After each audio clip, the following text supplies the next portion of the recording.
Quantum interdiction. A topic you are probably only familiar with if you have been interdicted yourself, or if you own a Mantis. Maybe you have asked yourself how to use this ship, or you know how to use it, but it is too complicated, tedious, or RNG-based for your liking. Well, this video is for you. In this tutorial, we want to explain the basics of quantum interdiction and how to use our new Snare Calculator, SnarePlan, to make your life easier.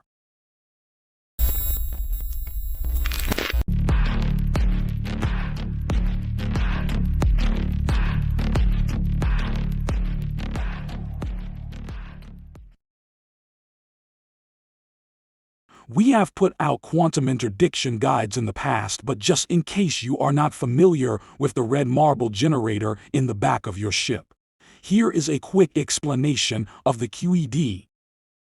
The quantum enforcement device, or QED for short, changes the space around you similar to a normal quantum drive. While in range, this changed space interferes with the bubble a quantum drive uses for quantum travel. Currently, QEDs have two modes they can operate in: dampener and snare. In dampener mode, you jam every quantum drive in a 2-kilometer radius. No charge time required.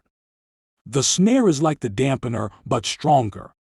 It jams every quantum drive in a 20-kilometer radius, but is also powerful enough to pull ships out of quantum travel. However, it does have a charge time. If you want more info on the QED in the Mantis, like an explanation of green zones and the effects of server health, please check out Priton's new fishing ships guide on Reddit. You will find the link in the video description.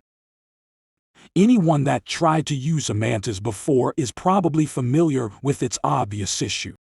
We have a 20 kilometers range, but we are dealing with astronomical distances once we actually take a look at Stanton. So where do we wait? What do we do to use these 20 kilometers effectively? Most people probably sit between two celestials and just hope they get lucky. The better solution is to use math. Tony Stark would probably have done the calculations in his sleep. But maybe these tedious equations are not everyone's cup of tea. This is where SnarePlan comes into play. It does this math for you in the background. To explain how to use SnarePlan, let's consider some routes your targets might take if you are a pirate, a security contractor, or mercenary. Let's assume your team wants to interdict a refined goods trader at Arkel 1. The station there is very popular for refining quantanium, and your task is to cover Hurston. In SnarePlan, we call this a simple route: interdiction between a group of origins and a destination. Our origin is the Arkel 1 rest stop, and our destination is Hurston.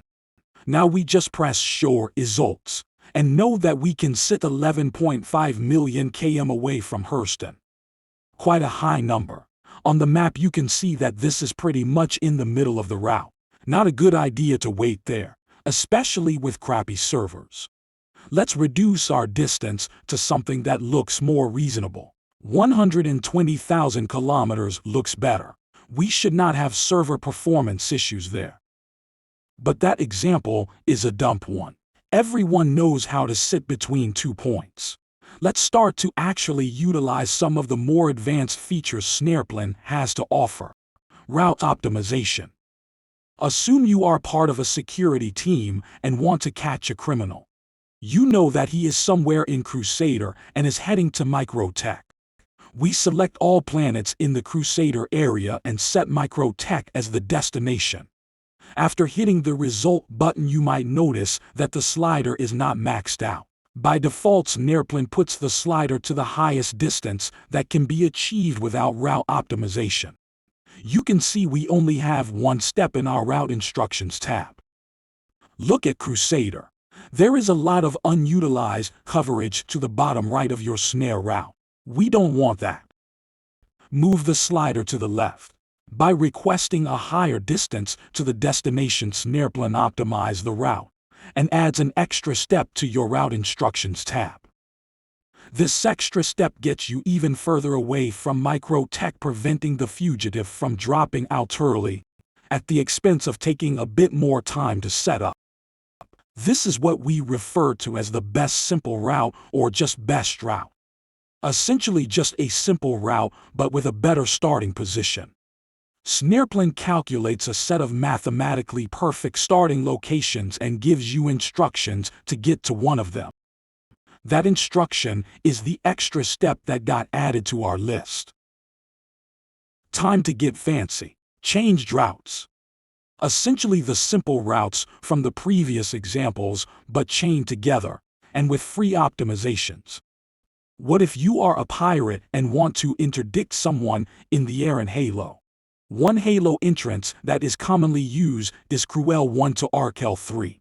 In SnarePlan, select the Cruel 1 rest stop as the origin, and Arkel 3 as the destination.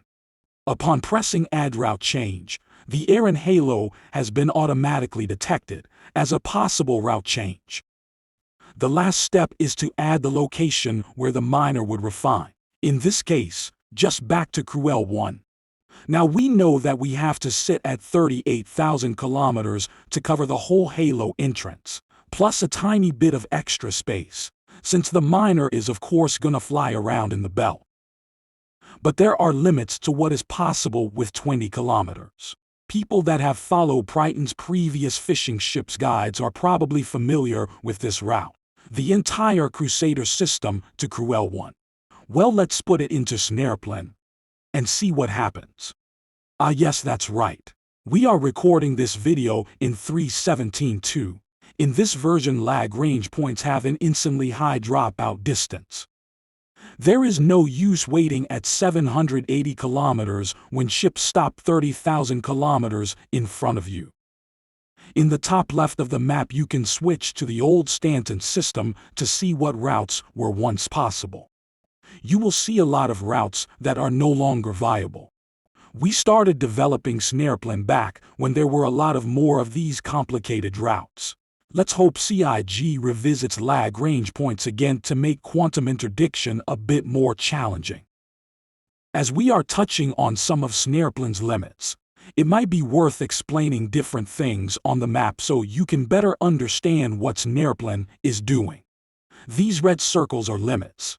SnarePlan always tries to envelope these in its coverage when you select their objects as an origin.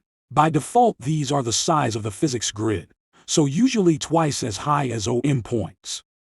Right now, SnarePlan also treats them as the minimum distances of objects, and SnarePlan will do everything to keep you above that limit. You don't want to sit in a physics grid or below the dropout distance of a lag range point after all. We will likely separate limits and minimum distances in the future for even more flexibility, but at least with Stanton, they are usually the same anyways.